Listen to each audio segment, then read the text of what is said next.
வணக்கம். இலங்கை ஆய்வுச் செய்திகளுக்காக நான் ஹரிணி. இன்னும் 2 மாதங்களில் வரப்போகும் உள்ளூராட்சி சபை தேர்தல் பல கட்சிகளை மிரள வைத்துள்ளது. இலங்கை முழுவதிலும் தேசிய மக்கள் சக்தி ஒருவித நடுக்கத்தினுடையே தேர்தலை எதிர்கொள்ளப் போகிறது.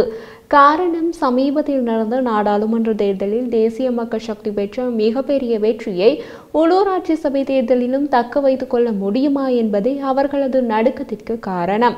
நாட்டில் அரிசி தட்டுப்படும் போது தேங்காய் தட்டுப்பாடு என்று பல பிரச்சினைகள்.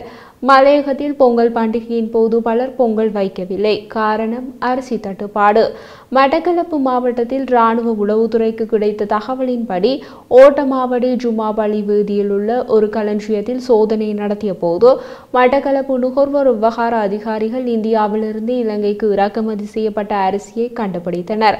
உள்நாட்டு அரிசி என்று கூறி அதிக விலைக்கு விற்பதற்கு தயார் நிலையில் இருந்த 21,000 கிலோகிராம் அரிசியுடன் 2 கைது செய்யப்பட்டுள்ளனர்.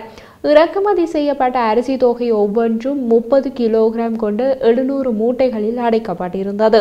இப்படியாக இராணுவ உளவுத்துறை இராணுவ உளவு தகவல்களை சேகரித்த காலம் போய் அரிசி எங்கே பதுக்கி வைக்கப்பட்டுள்ளது என்று உளவு பார்க்க வேண்டிய காலம் வந்துள்ள நிலையில் ஆளும் கட்சியான தேசிய மக்கள் சக்தி ஒருவித நடுக்கத்தினுடைய தேர்தலை எதிர்கொள்ள வேண்டியுள்ளது. யாழ்ப்பாணம் தேர்தல் மாவட்டத்தில் கலாச்சார மண்டபத்தை வைத்து அரசியல் செய்து கொண்டிருப்பதும் உள்ளூராட்சி சபை தேர்தலுக்காகவே. இந்திய அரசாங்கத்தால் நிறுவப்பட்ட கலாச்சார நிலையம் 2023ஆம் ஆண்டு அப்போதைய ஜனாதிபதி ரணில் விக்ரமசிங்க மற்றும் இந்திய பிரதமர் நரேந்திர மோடி ஆகியோரால் திறந்து வைக்கப்பட்டு யாழ்ப்பாணம் கலாச்சார மையம் என்று பெயரிடப்பட்டது.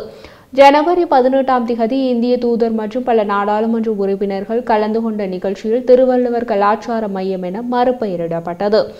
ஏன் பெயரை மாற்றினார்கள் என்ற தெளிவான காரணம் கூறப்படவில்லை.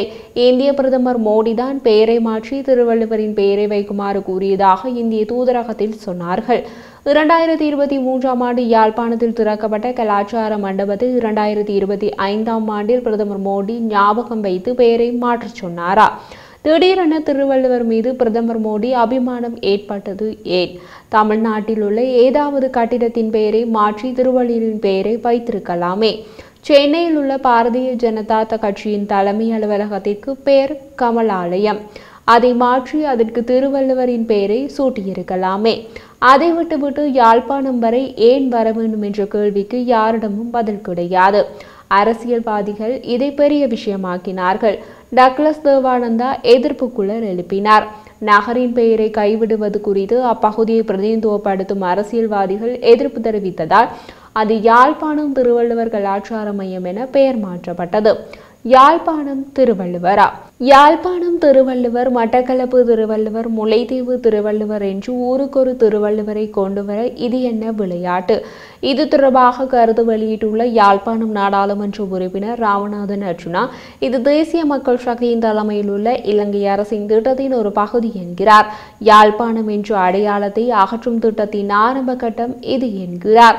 தாம் மாகாண சபை தேர்தலில் போட்டியிட்டு மாகாண சபை முதல்வரானால் யாழ்ப்பாண தமிழர் கலாச்சார மண்டபம் என்று பெயர் மாற்றம் செய்வேன் என்றும் அவர் கூறியுள்ளார். யாழ்ப்பாணம் நாடாளுமன்ற உறுப்பினர் ராமநாதன் அர்ஜுனா மேலும் தெரிவித்த போது, யாழ்ப்பாணத்தை பிரதிநிதித்துவப்படுத்துபவராக கூறப்படும் அமைச்சர் ராமலிங்கம் சந்திரசேகரன் யாழ்ப்பாணத்தை சேர்ந்தவர் அல்ல, மலையகத்தை சேர்ந்தவர். யாழ்ப்பாணம் தமிழர் என்ற பாரம்பரியத்தை அறியாதவராக உள்ளார். இலங்கை அரசின் திட்டத்தில் செயற்படுகிறார் என்று தெரிவித்தார். யாழ்ப்பாணத்தில் மக்களால் தேர்ந்தெடுக்கப்பட்ட 3 நாடாளுமன்ற உறுப்பினர்கள் தேசிய மக்கள் சக்தி கட்சியில் உள்ள நிலையில் அவர்களில் ஒருவருக்கு ஏன் அமைச்சர் பதவி கொடுக்கப்படவில்லை என்றும் கேள்வி எழுப்பியுள்ளார் அர்ஜுனா. யாழ்ப்பாணத்தில் மக்களால் தேர்ந்தெடுக்கப்பட்ட இந்த தேசிய மக்கள் சக்தியின் 3 நாடாளுமன்ற உறுப்பினர்களும் இதுவரை மக்களுக்கு என்னதான் செய்தார்கள் என்று சொல்லட்டும், பார்க்கலாம் என சவால் விட்டுள்ளார். அது வரப்போகும் உள்ளூராட்சி சபை தேர்தல் முடிவுகளில் தெளிவாக தெரியும் என்றும் குறிப்பிட்டார் அர்ஜுனா எம்பி. யாழ்ப்பாணத்தில் மக்களால் தேர்ந்தெடுக்கப்பட்ட தேசிய மக்கள் சக்தியின் நாடாளுமன்ற உறுப்பினர்களும் ஏதோ தங்களால் முடிந்ததை செய்கிறார்கள். இலங்கைக்கான அமெரிக்க உயர்ஸ்தானிகர் ஜூலி சேசங் அவர்களுடன் யாழ்ப்பாணம் நாடாளுமன்ற உறுப்பினர்கள் ராஜீவன் ஜெயச்சந்திரமூர்த்தி, வைத்தியர் பவானந்தராஜ் ஆகியோர் நட்பு ரீதியாக சந்தித்துக் கொண்டனர் என்று அவர்கள் தெரிவித்து ஒரு புகைப்படத்தை வெளியிட்டுள்ளனர். யாழ்ப்பாணம் நாடாளுமன்ற உறுப்பினர்கள் ராஜீவன் ஜெயச்சந்திரமூர்த்தி, மக்களின் பிரச்சினைகளை தீர்க்கப் போவது நாம் தான், வீர வசனங்கள் பேசி எதுவும் நடக்காது என சமூக வலைதள பதிவில் கூறியுள்ளார். அத்துடன் நாடாளுமன்றம் பொங்கல் விழாவிலும் அவர் கலந்து கொண்டாராம். அதன் புகைப்படங்களும் வெளியாகியுள்ளன. அது பற்றி கருத்து தெரிவித்த யாழ்ப்பாண நாடாளுமன்ற உறுப்பினர் அர்ச்சுனா, மிகவும் சிறப்பான விடயம். ஆனால் எந்த தமிழ் நாடாளுமன்ற உறுப்பினர்களும், முக்கியமாக தமிழை ஆழமாக நேசிக்கின்ற யாருக்கும் அழைப்பு விடுக்கப்படவில்லை. இது தனியே தேசிய மக்கள் சக்தியின் நாடாளுமன்ற தைப்பொங்கல் விழாவாக மட்டுமே கருதப்பட வேண்டும் என்கிறார். இலங்கை ஆஸ்திரேலியா பாராளுமன்ற நட்புறவு சங்க கூட்டத்திற்கு இன்றைய தினம் வருகை தந்த இலங்கைக்கான ஆஸ்திரேலிய உயர்ஸ்தானிகர் போல் ஸ்டீபன்ஸ் அவர்களை தேசிய மக்கள் சக்தியின் யாழ் மாவட்ட நாடாளுமன்ற உறுப்பினர்கள் சந்தித்தனர் என்று கூறி ஒரு புகைப்படத்தையும் வெளியிட்டுள்ளனர். இப்படியாக தேசிய மக்கள் சக்தியின் யாழ்ப்பாண நாடாளுமன்ற உறுப்பினர்கள் தாமும் காட்சியில் உள்ளோம் என்று காட்டிக்கொள்கிறார்கள். அவர்களும் ஏதாவது செய்ய வேண்டாமா? உள்ளூராட்சி சபை தேர்தல் வருகிறதல்லவா? தேர்தல் பிரச்சாரத்திற்கு போகும்போது நீங்கள் என்ன செய்தீர்கள் என்று மக்கள் கேட்டால், நாங்கள் போய் ஸ்டீஃபனை சந்தித்தோம், ஜூலி சேசங்கை சந்தித்தோம், போட்டோ எடுத்துக்கொண்டோம், நாடாளுமன்றத்தில் பொங்கல் சாப்பிட்டோம் என்று எடுத்து விடலாமே. உள்ளூராட்சி சபை தேர்தலில் தமிழரசு கட்சியின் நிலை என்ன? அவர்களது பரிதாப நிலையை கட்சியின் பதில் தலைவர் CVK சிவஞானம் என்ன கூறினார் என்பதிலிருந்து தெரிந்து கொள்ளலாம். புதிய அரசமைப்பு தொடர்பான தமிழ் தேசிய கட்சிகளின் கலந்துரையாடலில் பங்கேற்பது தொடர்பாக இலங்கை தமிழரசு கட்சியின் நிலைப்பாடு குறித்து கட்சியின் பதில் தலைவர் CVK சிவஞானம் கூறிய போது, அண்மையில் நடைபெற்ற இலங்கை தமிழரசு கட்சியின் மத்திய குழு கூட்டத்தில் குறித்த விடயம் தொடர்பில் எவ்வித முடிவுகளும் எடுக்கப்படவில்லை. அரசமைப்பு வரைவு கலந்துரையாடல் மற்றும் கட்சிகளோடு பேசுவதற்கு 7 பேர் கொண்ட குழு நியமிக்கப்பட்டாலும் கஜேந்திரகுமார் அழைத்த கூட்டத்தில் பங்கு பற்றுவது தொடர்பில் எந்த விதமான முடிவுகளும் எட்டப்படவில்லை.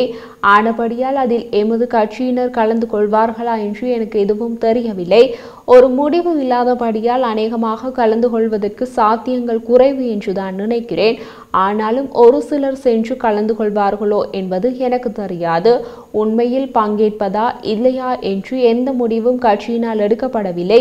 கஜேந்திரகுமாரின் அழைப்பை நாங்கள் நிராகரிக்கவில்லை, எதிர்க்கவும் இல்லை. ஆனால் காலப்போக்கில் பரிசீலிக்கலாம் என்று முடிவெடுத்தான் இருந்தோம்.